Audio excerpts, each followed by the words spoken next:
Hello दोस्तों, आज के वीडियो में हम धमनी एवं शिरा में अंतर स्पष्ट करेंगे। तो आइए इस वीडियो को शुरू करते हैं।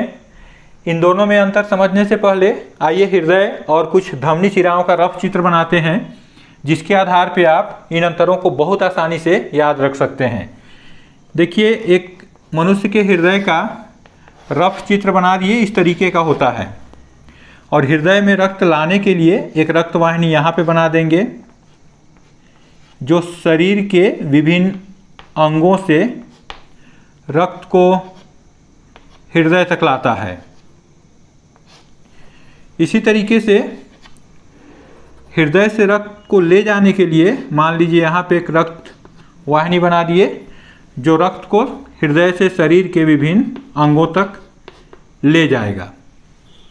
अब इस रक्त वाहिनी का यदि हम लोग आंतरिक संरचना देखें, इसका हम लोग यदि अनुप्रस्थ काट या ट्रांसफर सेक्शन देखें तो इस तरीके से दिखाई देगा, और ये इसका दीवार हो गया।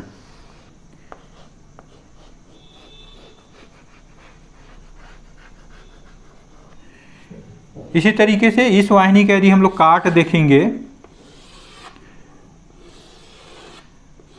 तो ये भी एक ही जैसे होता है, सिर्फ फर्क होगा इसका जो दीवार है ये काफ़ी मोटा होता है। ये रक्तवाहिनी ये कहलाता है शिरा, और ये रक्तवाहिनी ये कहलाते हैं धमनी। आप इन्हीं बस चित्र की सहायता से सभी अंतर को बहुत आसानी से समझ जाएंगे। चलिए देखते हैं। वे रक्तवाहिनियाँ जो शरीर के विभिन्न अंगों से रक्त को हृदय तक लाते हैं, इनको शिराएं कहेंगे। इसी तरीके से वे रक्तवाहिनियाँ जो हृदय से रक्त को विभिन्न अंगों तक ले जाते हैं, इनको धमनी कहेंगे। धमनी और शिरा का परिभाषा ही होता है कि जो रक्त को हृदय से ले जाता है उनको धमनी कहते हैं, और जो हृदय में रक्त को लाता है उनको शिरा कहते हैं। तो पहला अंतर क्लियर हो गया। अब अगला अंतर देखिए, शरीर के अंगों की कोशिकाओं को ऑक्सीजन की आवश्यकता होती है श्वसन के लिए, और ऑक्सीजन कहाँ से मिलेगा उनको? रक्त के द्वारा, क्योंकि रक्त में ही घुलकर ऑक्सीजन आता है। तो जो हृदय से रक्त को अंगों तक ले जाएंगे उन्हीं में ऑक्सीजन होगा, अर्थात धमनियों में। तो इसीलिए कहा गया है कि धमनियों में हमेशा शुद्ध रक्त बहता है, और शुद्ध रक्त से आशय होता है जिसमें ऑक्सीजन हो, और जिसमें ऑक्सीजन नहीं होता अर्थात कार्बन डाइऑक्साइड होगा, तो उनको अशुद्ध रक्त कहते हैं। तो धमनियों में शुद्ध रक्त होता है और शिराओं में अशुद्ध रक्त होता है।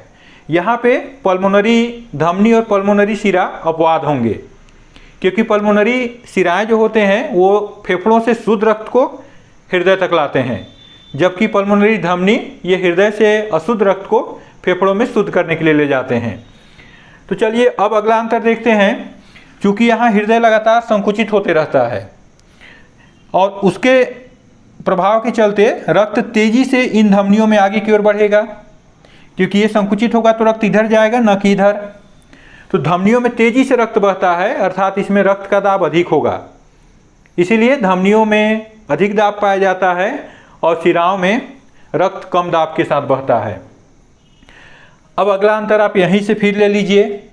देखिए, जब इसमें रक्त तेजी से बह रहा है, लगातार संकुचित होगा, लगातार रक्त इनमें बहेगा धमनियों में, तो उसके वापस आने की संभावना नहीं होता, नगण्य होगा। इसीलिए इनमें बीच में किसी भी प्रकार का वाल्व या कपाट नहीं पाए जाते। वाल्व क्या होते हैं? जो एक दिशा में रक्त को जाने देंगे, दूसरे दिशा में वापस नहीं होने देते। तो धमनियों में नहीं पाए जाते। जबकि शिराओं में रक्त बहुत कम दाब के साथ बहता है, तो रक्त का उल्टा प्रवाह भी हो सकता है, विपरीत जा सकता है रक्त। उस विपरीत प्रवाह को रोकने के लिए शिराओं की दीवार में वाल्व या कपाट पाए जाते हैं। तो ये चार अंतर आप इस चित्र के द्वारा समझ सकते हैं। अब देखिए, आगे हम इन चित्रों के द्वारा समझेंगे। हृदय की धड़कन से रक्त तेजी से धमनियों में जाता है, तो धमनियों का दीवार ऐसा होना चाहिए जो प्रेशर को सह सके, इसलिए धमनियों की दीवार मोटी होती है, जबकि शिराओं में कम दाब होता है, उसके चलते इसकी दीवार पतली होती है। अब अगला अंतर देखिए, जब इसका दीवार मोटा हो गया तो बीच का गुहा या कैविटी जो है ये कैसा हो जाएगा? सकरा। तो धमनियों का जो गुहा होता है ये सकरा होता है, और शिराओं का जो गुहा होता है ये फैला हुआ या चौड़ा होता है। अब देखिए, इसमें एक और अंतर इसी से ले लेंगे हम।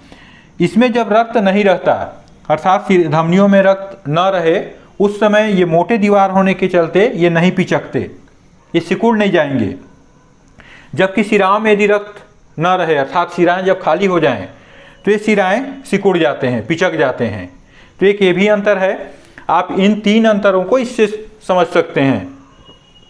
अब आगे 2 अंतर और देखते हैं। धमनियों में जो रक्त बहता है वो चटक लाल या सुर्ख लाल रंग का होता है, जबकि शिराओं में जो रक्त बहता है, हम लोग सामान्यतः अपने शिरा को देखेंगे तो ऊपर दिखाई देते हैं, ये नीले रंग के दिखाई देते हैं, लेकिन वास्तव में इनमें जो रक्त होता है वो गहरे लाल रंग का होता है।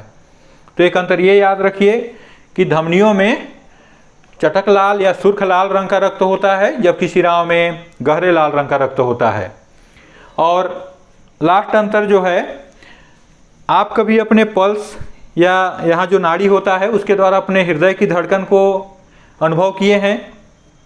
यदि किए होंगे तो आपको पता होगा कि आप थोड़ा सा इसको ऐसे तेज दबाते हैं। तेज से ऐसा होगा कि गहराई तक दबाते हैं इसको, क्योंकि हम धमनी को छूना चाहेंगे, क्योंकि धमनी ही तो लगातार हृदय के संकुचन से रक्त को लेकर के जा रहा है। शिराओं में तो हमको दाब पता ही नहीं चलेगा, तो हम थोड़ा सा तेज दबाते हैं, अर्थात धमनियाँ गहराई पे स्थित होते हैं, जबकि शिराएँ ये बाहर सतह पर जो दिखाई दे रहे हैं ये सब शिराएँ होते हैं। तो शिराएँ सतह पर स्थित होते हैं। तो इस तरीके से आप इन सभी अंतरों को समझ गए होंगे। दोस्तों, यदि यह वीडियो अच्छा लगा तो इसे लाइक कीजिए, और चैनल को सब्सक्राइब नहीं किए होंगे तो इसे सब्सक्राइब कीजिए और दोस्तों के साथ शेयर कीजिए।